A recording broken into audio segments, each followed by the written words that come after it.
Alright guys, Traversal ENT here. Guys, today it's going to be all about Anthony Joshua, yeah?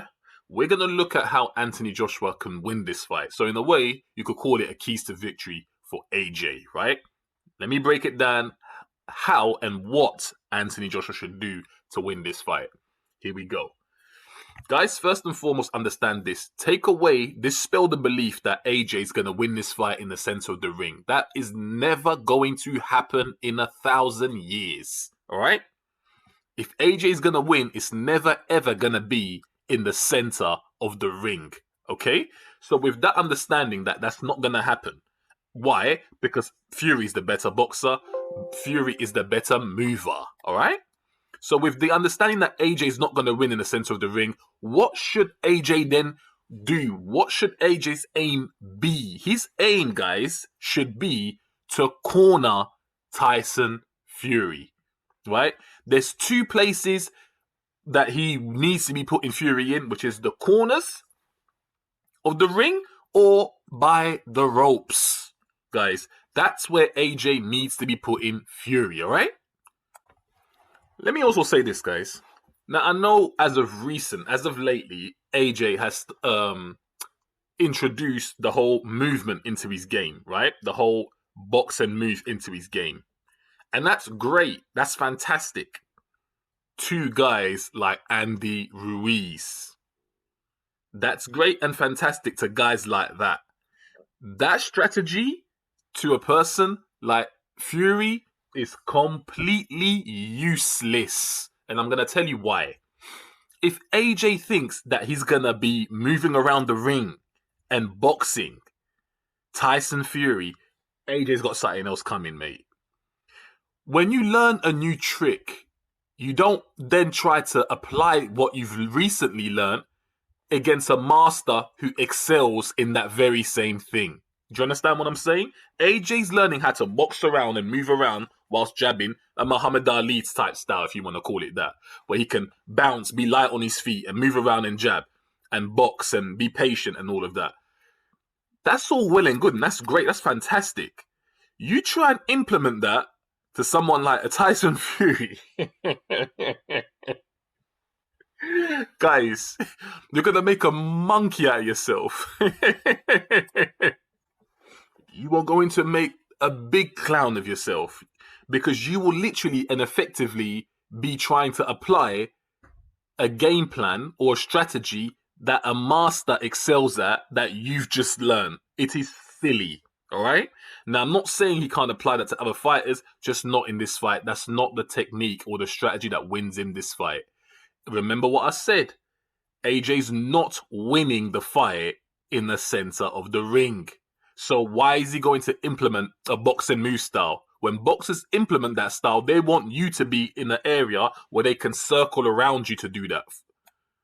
AJ will not be able to do that with Tyson Fury because he's not going to win the fight like that. So he doesn't want to put Fury there. He wants to put Fury by the ropes. He wants to put Fury in the post, in the corners, right? Because when Fury is there, Fury is trapped effectively, right? So the two things that AJ has to remember, aside from where he wants Fury positioned, is patience, and at the same time, he has to take every opening he sees without hesitation, all right? You cannot hesitate when you're dealing with a Tyson Fury. If you question, second guess yourself, Fury will start to read you. The longer you give Tyson Fury, the more confident he becomes on how he should engage with you. When AJ sees the openings, because Fury will give openings. When AJ sees it, he must pounce on Fury when he sees the openings. But at the same time, he has to be patient and poised. If he goes in there, if he's not patient and he's swinging for the wind, it's going to look embarrassing for AJ, all right? Now, whilst he's being patient, guys, that does mean he might have to eat a few jabs. This is why I said in my previous video when I was talking about Fury that he'll be landing jabs all night on AJ in the fight. AJ will eat jabs. Fury has the longer arms. It's inevitable. AJ will eat jabs that day. And that's fine. He has to make Fury feel confident that he's got AJ where he wants. But as an act of deceit, take one in order to give one, right? If AJ can lure Fury into a sense of comfortability, or comfort, he can trap him.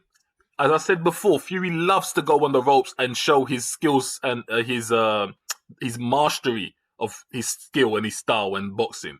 That is exactly where Anthony Joshua wants him. Now, when Anthony Joshua has him there, he better tee off on Tyson Fury.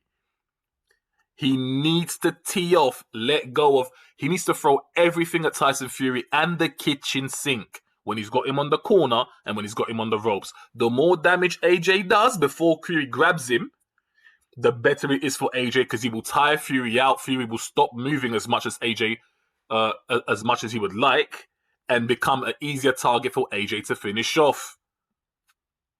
Because then Fury will be hurt, Fury will be desperate, he'll have to move more, but he won't have the energy to move more because he would have taken punishment.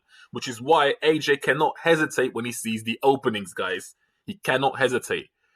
AJ, it's not about waiting for a counter punch. Fury's not going to give it to you because he's only going to stick to one jab. He will pot shot you the whole night. He will not double up his jabs for you to get a counter on him. And because he's got the arm length, he'll keep AJ at a distance. AJ will find it hard to close the gap unless he sees the opening, rushes in, throws everything he can before he's grabbed, because he will be. And by doing that, by the time it hits round 4, if he starts doing that early, by the time it hits round 4, he would have done enough damage to Fury to slow him right down come the 5th, 6th round, guys.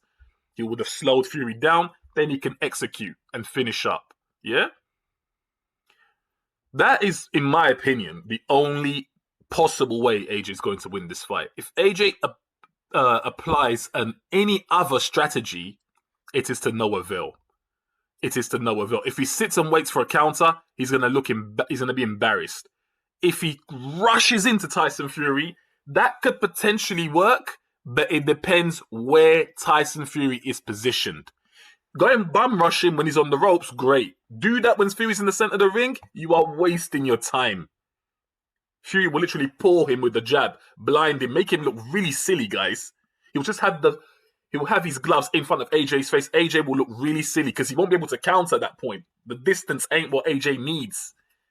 He'll need to close the gap, corner the animal before he tees off on the animal. And when I say animal, I just mean it's illustratively speaking, right? Not literally. Fury's not an animal, literally. But that's how you trap an animal, right? You corner him so he can't go left, he can't go right, you throw the net, right? Which is what Joshua needs to do. Corner him, he can't go left and right, he throws the hooks, he throws the uppercuts. And that's all she wrote. So guys, let me know what you think. That is the fight plan, that is the strategy that AJ should implement if he wants to win the fight. Listen guys, it's a it is a 50-50 fight, but the person with the better game plan will win. In my opinion, that person is Tyson Fury because his game plan is brilliant. Whereas AJ's game plan, I'm not sure what the game plan is. But we'll see. We'll see what they implement, guys. Traversal ENT signing out, guys. I'll be back with another one, guys. And thanks for the support with the last video. I appreciated that, guys. I really did. I'm out.